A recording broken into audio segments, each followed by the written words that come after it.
Pagbasa mula sa aklat ni Josue. Tinipon ni Josue sa Shechem ang lahat ng lipi ng Israel. Pinapunta niya roon ang matatandang namumuno, mga tagapangasiwa, ang mga hukom, at ang mga opisyal ng Israel, at sila'y humarap sa Diyos. Sinabi niya,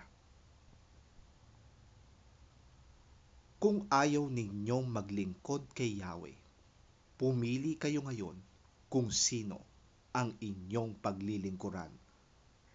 Ang mga Diyos na pinaglingkuran ng inyong mga ninuno sa Mesopotamia, o ang mga Diyos ng mga Amoreo na sinasamba dito sa lupaing inyong tinitirhan. Ngunit para sa akin at sa aking sambahayan, kay Yahweh kami maglilingkod." Sumagot ang bayan, "Hindi namin magagawang talikuran si Yahweh at maglingkod sa ibang Diyos. Si Yahweh na ating Diyos ang siyang humango sa atin sa pagkaalipin sa Ehipto. Nasaksihan din namin ang mga kababalaghang ginawa niya upang tayo'y maingatan saan man tayo makarating at mailigtas sa mga kaaway sa mga bansang ating dinaanan."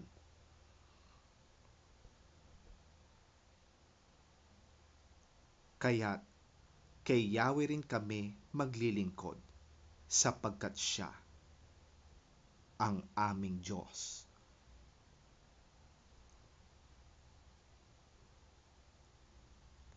Ang salita ng Diyos. Salamat sa Diyos. Pagbasa mula sa sulat ni Apostol San Pablo sa mga taga-Efeso. Pasakop kayo sa isa't isa bilang tanda ng inyong paggalang kay Kristo. Mga babae, pasakop kayo sa sarili-sarili ninyong asawa tulad ng pagpapasakop ninyo sa Panginoon. Sapagkat ang lalaki ang ulo ng kanyang asawa, tulad ni Kristo na siyang ulo ng iglesia na kanyang katawan at siyang tagapagligtas nito. Kung paanong nasasakop ni Kristo ang iglesia, gayon din naman ang mga babae ay dapat pasakop ng lubusan sa kanilang asawa. Mga lalaki, mahalin ninyo ang inyong asawa na gaya ng pagmamahal ni Kristo sa iglesia. Inihandog niya ang kanyang buhay para sa iglesia upang ialay ito sa Diyos matapos linisin sa pamamagitan ng tubig at ng salita. Ginawa niya ito upang ang iglesia ay maiharap niya sa kanyang sarili bilang isang maluwalhating iglesia na walang anumang dungis ni kulubot man, upang ito ay maging banal at walang kapintasan.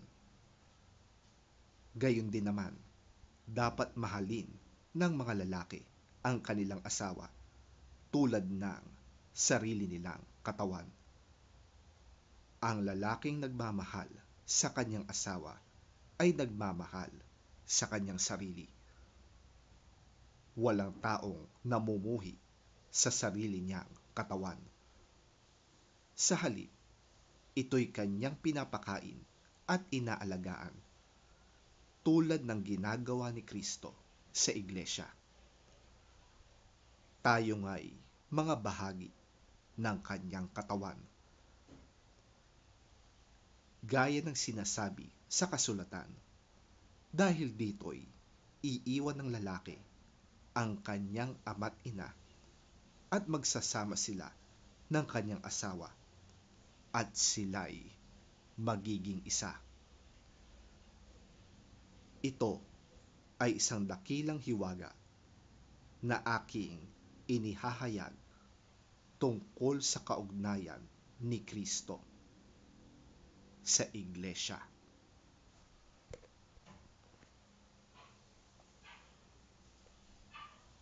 Ang salita ng Diyos. Salamat sa Diyos.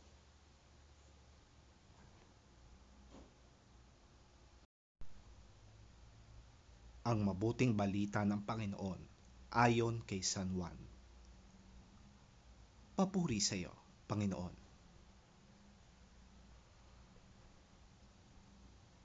Narinig ito ng kanyang mga alagad at marami sa kanila ang nagsabi, "Mabigat na pananalita ito. Sino ang makakaunawa nito?"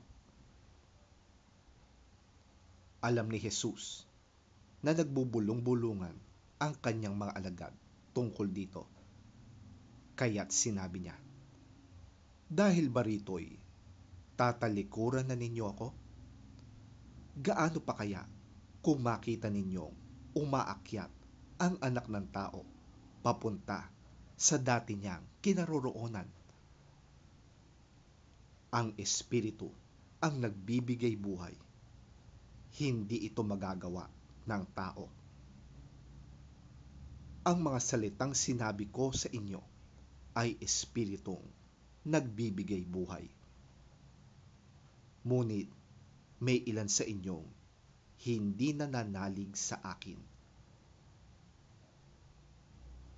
Alam na ni Jesus buhat pa noong una kung sino-sino ang hindi mananalig sa Kanya at kung sino ang magkakanulo sa Kanya.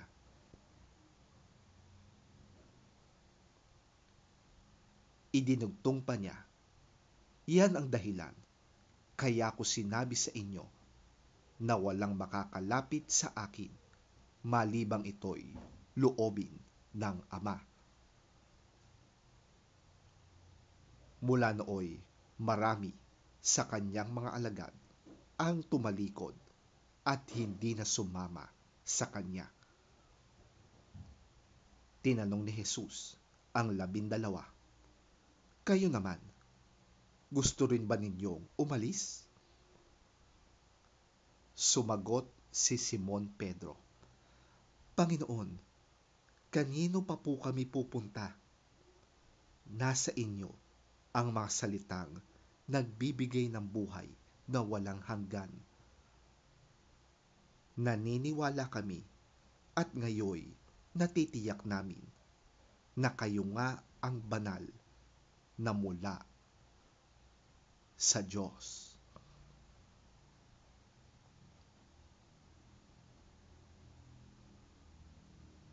Ang mabuting balita ng ating Panginoon. Pinupuri ka namin, Panginoong Hesukristo.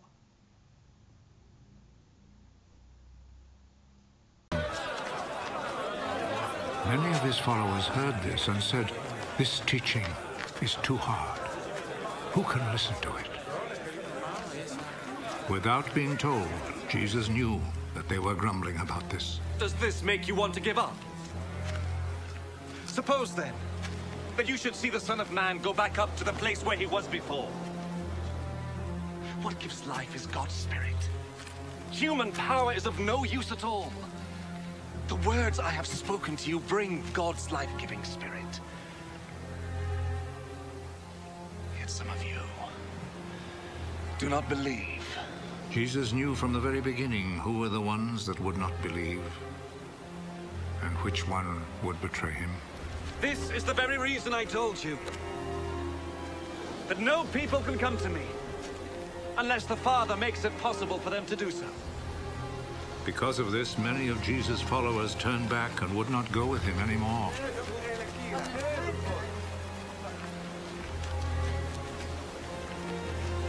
And you? Would you also like to leave? Lord, to whom would we go? You have the words that give eternal life. And now we believe and know that you are the Holy One.